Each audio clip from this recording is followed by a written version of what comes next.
Comment éditer les collisions d'un static mesh avec C++ dans Unreal? Parce que parfois, c'est bien de pouvoir réajuster les collisions après avoir importé notre mesh. Donc, on est parti. Donc, comme d'habitude, me voici dans un header file complètement vide, sauf les 5 fonctions qu'on va faire aujourd'hui. Ouais, il y a quand même beaucoup de fonctions, donc on va y aller rapidement. On a aussi une petite forward déclaration ici en haut pour avoir le uStaticMesh à l'intérieur de notre fonction. Comme ça, on va pouvoir passer le uStaticMesh à nos fonctions et dire sur quel static mesh qu'on veut générer des collisions, enlever des collisions et ainsi de suite. Donc, une petite forward déclaration en haut juste ici, et ensuite on peut passer à nos fonctions. La première fonction, ça va être le Auto-Generate Static Mesh Collision. Donc cette fonction-là, elle va générer des collisions automatiquement, de la même façon qu'on pourrait le faire dans l'éditeur avec l'interface. Donc une petite fonction pour générer des collisions automatiquement. On lui dit sur quel mesh qu'on veut générer nos collisions. Et ensuite, il y a les mêmes variables qu'on a dans l'interface. Donc le All Count, le Max All Verts et aussi le All Precision. Et ça va nous permettre de configurer la collision automatique qui va être générée. Donc ça, c'est notre première fonction. Ensuite, on a une deuxième fonction pour supprimer nos collisions. Donc, Clear Static Mesh Collision, celle-là est super simple, on lui passe le static mesh et la fonction va être simplement responsable de supprimer toutes les collisions qu'il y a sur ce static mesh-là. Et c'est tout. Mais par contre, ça, c'est si on veut générer des collisions automatiquement. Mais si jamais on veut avoir plus de contrôle et placer nos collisions exactement où ce qu'on veut, là, je vais avoir d'autres fonctions pour vous. Des fonctions qui vont nous permettre d'ajuster des volumes de collisions manuellement et les placer exactement où ce qu'on veut avec les dimensions qu'on veut. Donc, pour voir ça, je vais descendre encore un tout petit peu ici. Et on a notre première fonction ici qui est un Add or Update Box Collision on Static Mesh. Donc, celle-là, comme le nom le dit, on va soit ajouter ou updater une collision de boîte qui est déjà sur le static mesh. Et là, on lui passe le static mesh, évidemment. On lui passe l'index de la collision, parce que si on veut juste réupdater une collision qui existe déjà sur le static mesh, on va lui passer l'index et on va retrouver cette collision-là sur le mesh et la déplacer pour qu'elle soit ajustée à l'endroit où ce que nous voulons. Et ensuite, on a tous les paramètres qui s'appliquent au box collision. Donc, on a la location de notre box collision, à quel endroit où ce que la boîte est dans le static mesh. Ensuite, on a sa rotation, donc la rotation. Et ensuite, on a les extent, donc la grosseur de notre boîte. Donc, la position, la rotation et la grosseur de notre boîte juste ici. Et ensuite, on a le même principe pour les autres types de shapes qu'on peut ajouter à l'intérieur de notre mesh. Donc, ici, on a un Add or Update Sphere Collision on Static Mesh. Donc, celle-là, c'est la même chose que la première fonction, mais on va ajouter une sphère au lieu d'une boîte. On lui passe aussi le static mesh et l'index de notre collision, ainsi que les settings de notre sphère. Donc, dans ce cas-là, ici, il y a seulement la location, à quel endroit est-ce qu'on veut notre sphère dans notre static mesh. Et ensuite, on a le radius, donc la grosseur de notre sphère. Et notre dernière petite fonction qu'on a juste en bas ici, c'est la même chose, mais cette fois pour une capsule collision. Donc, Add or Update Capsule Collision on Static Mesh, on va ajouter une capsule dans notre static mesh. Donc, on a le static mesh ici, dans lequel on va ajouter notre capsule, l'index de notre capsule collision, et ensuite, on a les paramètres de notre capsule. Donc, on a la location de notre capsule, la rotation de notre capsule, la length de notre capsule, donc la hauteur de la capsule dans le static mesh, et ainsi que le radius de notre capsule dans le static mesh.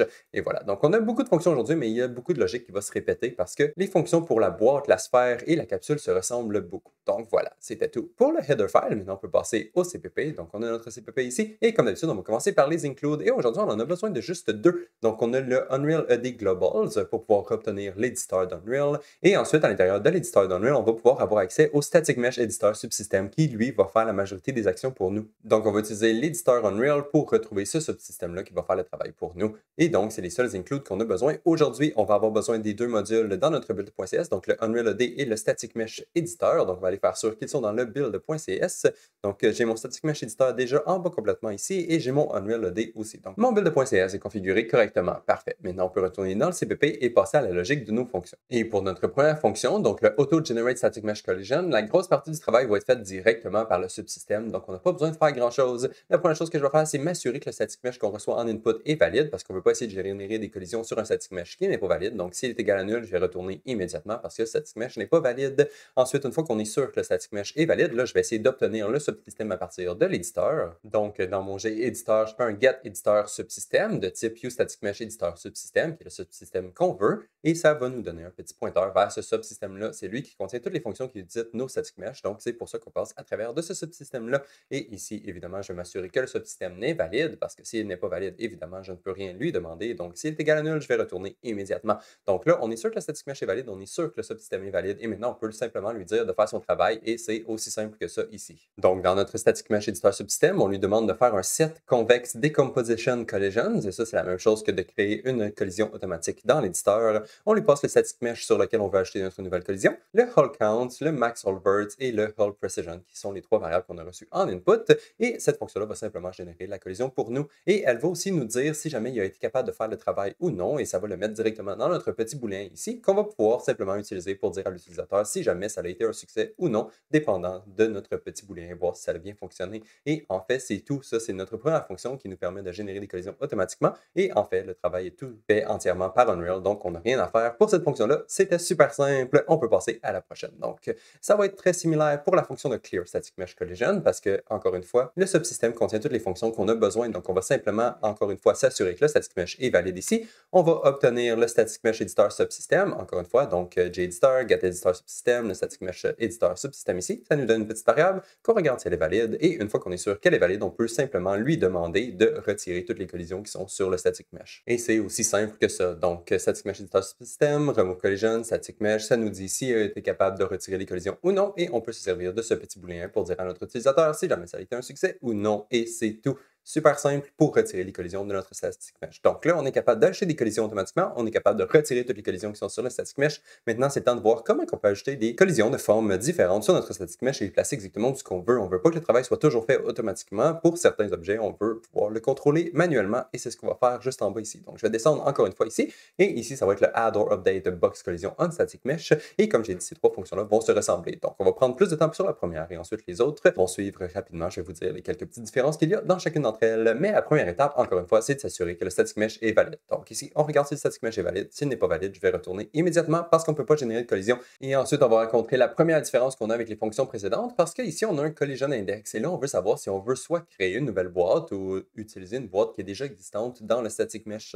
Et donc, ce qu'on va faire, c'est regarder si jamais le collision index est valide et il pointe vers une boîte qui existe déjà dans le static mesh. Donc ici, j'ai mon collision index. S'il est plus petit que 0, évidemment, c'est point index qui est valide parce que les index commencent à 0. Et ensuite, si mon collision index est plus grand ou égal au nombre de boîtes qu'il y a à l'intérieur de mon static mesh, donc ça, c'est le nombre de boîtes qu'il y a à l'intérieur du static mesh, ça va vouloir dire qu'il n'y a pas assez de boîtes dans le static mesh et il va falloir en créer une nouvelle. Donc, pour obtenir le nombre de boîtes qu'il y a dans le static mesh, c'est notre petite liste qui est juste ici, le box LMs. Donc, toutes les boîtes qu'il y a dans notre collision. Donc, ça, c'est la collision qui est juste ici. À l'intérieur de notre static mesh, on a le body setup. Dans le body setup, on a le ag qui est la collision de notre static mesh. Et à l'intérieur de notre AgGeom, on a différents types d'éléments. On a des boîtes, on a des capsules, on a des sphères. Et ici, ce qu'on veut, c'est nos boîtes. Donc, on va regarder le box LMs, la quantité qu'il y a à l'intérieur. Et c'est ce qui va nous permettre de déterminer si jamais on veut créer une nouvelle boîte ou non. Et dans le cas où on veut créer une nouvelle boîte, là, on va en créer une. De la même façon que les fonctions précédentes, on va devoir avoir accès au static mesh editor subsystem. Donc, on va le obtenir juste ici et on regarde s'il est valide. Et s'il est valide, là, on va simplement lui dire d'ajouter une nouvelle collision. Donc, static mesh editor subsystem, add simple collision sur ce static mesh-là, évidemment. Et ensuite, on lui dit le type de collision qu'on peut rajouter dans notre fonction. En ce moment, si on est intéressé par les boîtes, donc je vais ajouter une collision de type box.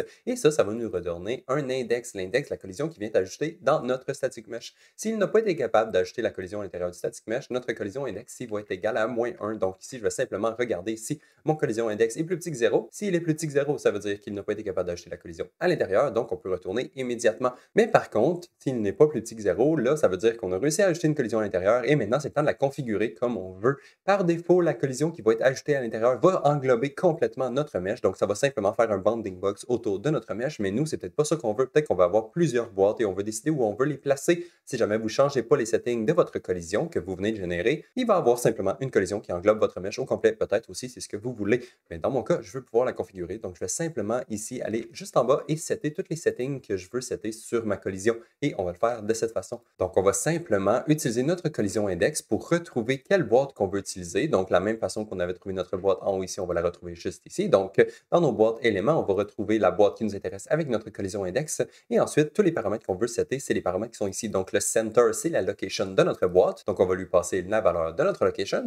Pour la rotation, c'est de la rotation, super simplement. Et ensuite, le X, Y et Z, ça correspond aux extents X, Y et Z qu'on a reçus en input.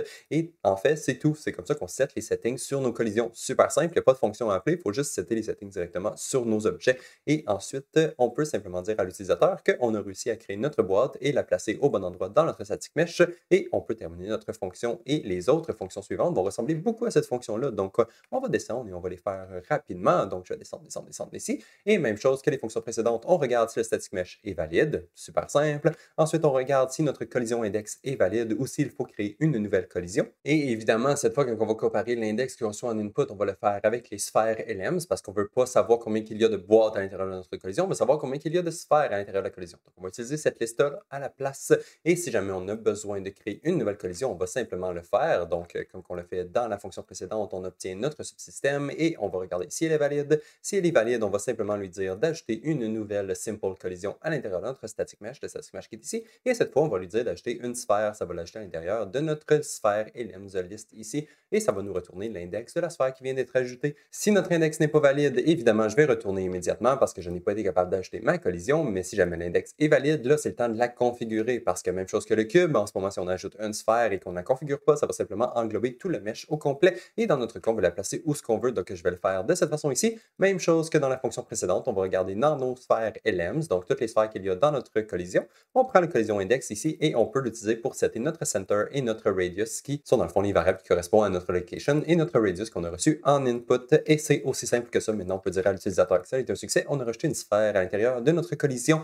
Et maintenant, c'est le temps de faire la même chose, mais pour les capsules cette fois. Donc, je vais descendre, descendre, descendre, descendre jusqu'à notre capsule. Et pour la capsule, même chose que la fonction précédente. On regarde si le mesh est valide. Super simple. On regarde si l'index est valide. Cette fois, on va regarder à l'intérieur de notre fill LMs. Donc, ça, c'est les collisions de type capsule qui sont à l'intérieur de notre collision. Donc, on va comparer notre index avec cette liste-là cette fois. Ensuite, on obtient notre editor subsystem. On regarde s'il est valide. S'il est valide, on lui demande d'ajouter une nouvelle collision. Donc, add a simple collision. On lui dit quel mesh et on lui dit une collision de type capsule. Ensuite, encore une fois, on regarde si l'index est valide parce qu'on veut savoir s'il a bien été capable de rajouter une collision à l'intérieur de notre static mesh. Et si c'est le cas, maintenant, on peut simplement la configurer. Donc, à l'intérieur de notre fill LM, on va pouvoir regarder notre collision index et ça va nous donner notre capsule qu'on peut maintenant utiliser pour setter le centre, donc la location de notre capsule, la rotation de notre capsule, la longueur de la capsule, donc length, length et radius, radius. Et c'est tout. Maintenant, on peut simplement dire que ça a été un succès et c'est le temps d'aller dans Unreal pour ajouter tout plein de collisions.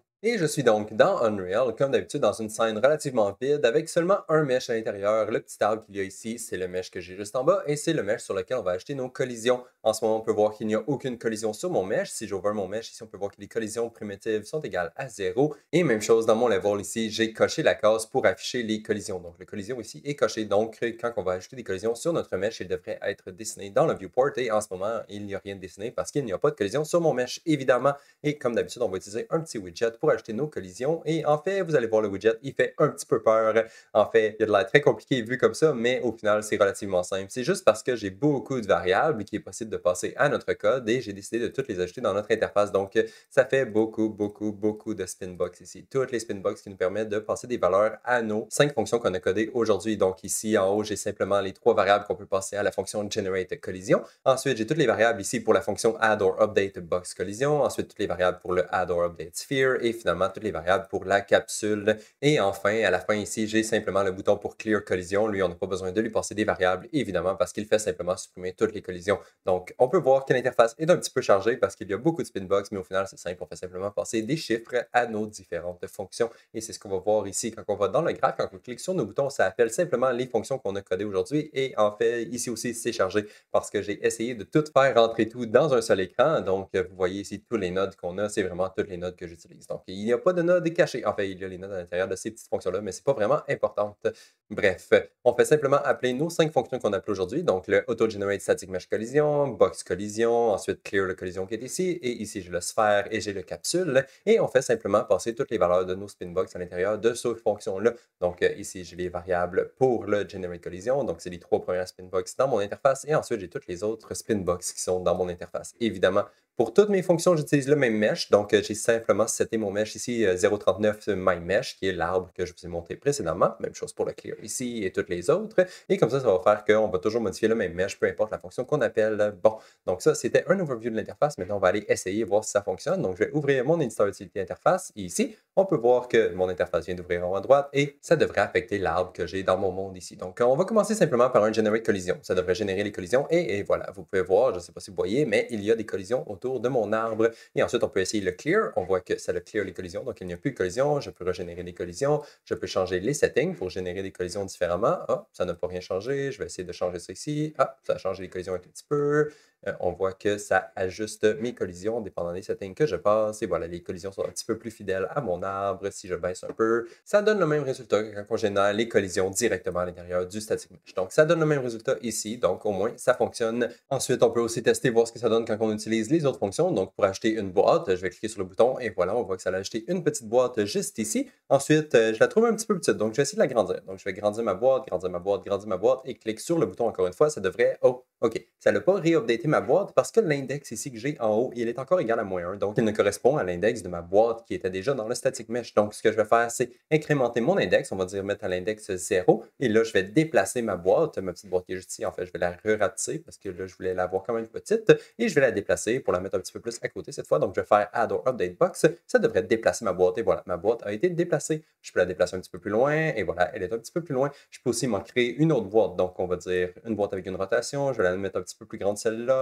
Juste comme ça. On va voir si ça fonctionne. Et voilà, là, j'ai une boîte qui est penchée un petit peu comme ça. Et on peut se créer autant de boîtes qu'on veut. Donc, on peut acheter une boîte là, on peut acheter une boîte là et tout plein de boîtes. Donc, on a créé tout plein de boîtes.